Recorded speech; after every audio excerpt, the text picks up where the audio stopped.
कल गया पटरा ट्रेन में काफ़ी भीड़ थी। जैसे ही ट्रेन जहानाबाद स्टेशन पर पहुंची, कुछ यात्री उतरे। मुझे संयोगवश एक सीट मिल गई। मैंने राहत की सांस ली। तभी खिड़की के पास बैठे सहयात्री ने मुझसे पूछा, पटना से जनकपुर के लिए कितने बजे ट्रेन है। मैंने बड़े ही ध्यान से उन्हें देखा। दुबला पतला शरीर, गौर वर्ण, माथे पर बहुत ही छोटे छोटे सफ़ेद बाल, गले में तुलसी की माला, सफ़ेद मार्किन का बिना कॉलर का कुर्ता, कमर में मार्किन की धोती, कंधे से लटकता हुआ एक सफ़ेद झोला और हाथ में एक छोटी सी लाठी। उम्र यही लगभग 70 वर्ष के आसपास। आज मंगलवार है। एक साप्ताहिक ट्रेन कर्मभूमि एक्सप्रेस 3:30 बजे पटना से खुलेगी। यह ट्रेन जनकपुर रोड आएगी, फिर यहाँ से आप बस से जनकपुर पहुँच जाएंगे। मैंने उन्हें विस्तार से समझाया। मैंने उनसे पूछा, सन्यासी हैं? उन्होंने हाँ में सिर हिलाया। कहाँ के रहने वाले हैं? मैंने पूछा। सन्यासियों का कोई घर नहीं होता, आज यहाँ कल वहाँ, उन्होंने संक्षेप में उत्तर दिया। फिर भी कहीं तो जन्मस्थल होगा, मैंने कहा। अचानक उनके चेहरे पर गहरे विषाद के भाव उभर आए। वह धीरे धीरे बड़े ही शांत भाव से बोलने लगे। मेरा गांव हरिहरपुर है। जिले के मोहनपुर रेलवे स्टेशन से लगभग 6 किलोमीटर पूरब में अवस्थित है। यही मेरी लगभग 3 बीघे खेती की ज़मीन थी। मैं मिडिल क्लास तक पढ़ा लिखा हूँ। खेती से परिवार की परवरिश करता था।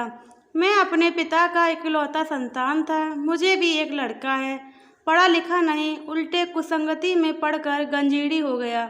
बाद में उसकी शादी हो गई। उसे एक लड़का है, गोलू। उम्र अभी होगी लगभग 13 साल। बहू बड़ी कुलीन है। आज से लगभग 10 वर्ष पहले मेरी पत्नी का निधन हो गया। मेरी गृहस्थी चरमरा गई। परिवार में आर्थिक परेशानियां पहले से ही थी। अर्थ का अभाव मनुष्य में तरह तरह की बुराइयों को जन्म देता है, लेकिन मेरी पत्नी अर्थाभाव में भी अपने परिवार को चलाना बखूबी जानती थी। उनकी मृत्यु के बाद मेरा बेटा पुश्तैनी जमीनों को बेचना चाहा। मैं एवं मेरी बहू दोनों ने इसका विरोध किया। मैंने उसे समझाया कि जमीन माँ होती है।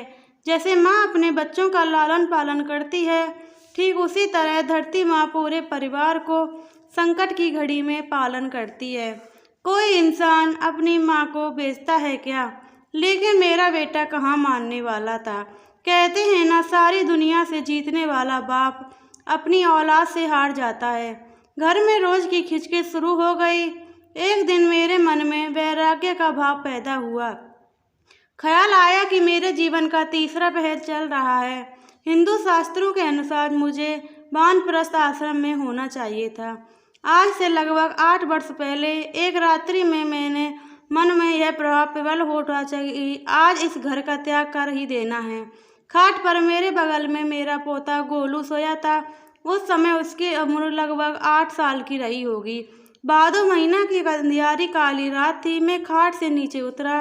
गोलू को बड़े ध्यान से देखा। वह गहरी नींद में था। मैंने उसके माथे को जैसे चूमा, मेरी आंखों से आंसू टपकने लगे। मैंने हृदय कठोर किया, झुक कर धरती माँ से लगाकर उसे प्रणाम किया और अनजाने पथ की ओर बढ़ चला।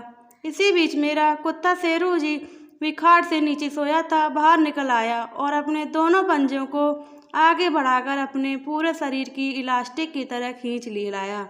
उसे शायद लगा कि मैं लघु शंका के लिए जा रहा हूँ।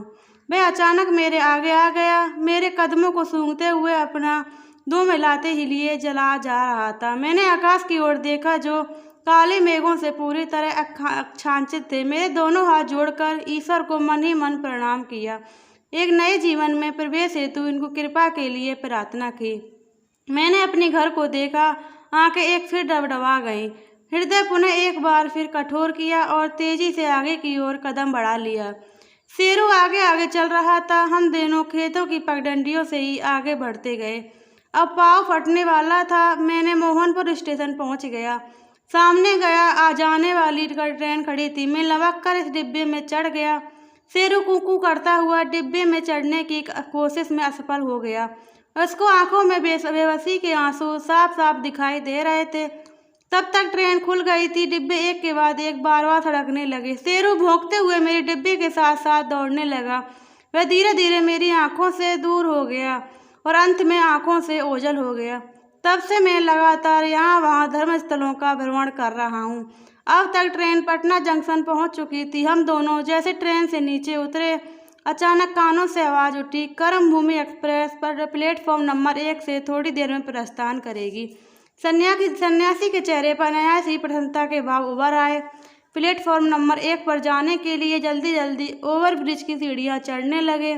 मैंने हाथ जोड़कर उनका अभिवादन किया और वह धीरे धीरे मेरी नज़रों से ओझल हो गए। प्लीज़ दोस्तों, कहानी अच्छी लगी हो चैनल सब्सक्राइब करें, लाइक करें, कमेंट करें और शेयर करना बिल्कुल ना भूलें।